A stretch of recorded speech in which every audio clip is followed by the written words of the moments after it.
Real Madrid.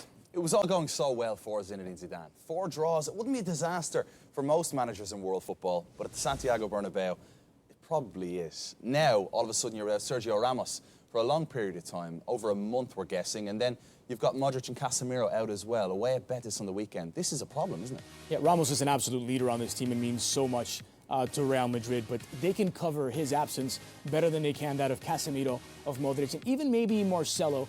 I know Danilo can play on the left-hand side with Carvajal on the right, but it's not quite the same.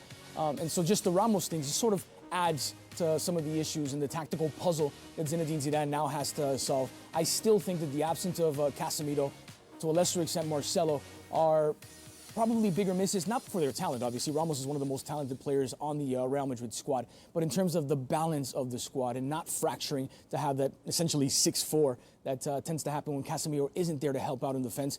Real Madrid maybe become too much of a team in transition, and sure, they may generate a lot of chances, but they also concede quite a few.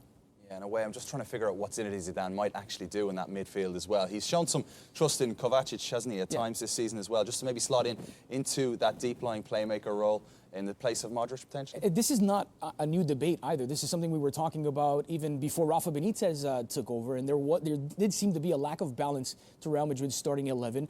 And the argument was which one of the BBC ought to sit. Well, Zinedine Zidane has made it clear that when the BBC are healthy, he's not sitting any one of them. So he's not reigniting that argument about whether or not they need an extra midfielder to have more of the ball. I recall a Clásico where Real Madrid beat Barcelona 3-1 with that extra midfielder.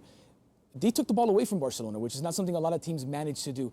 Zinedine Zidane has been reluctant to sit any one of the front three, and so that's not going to change. We all wonder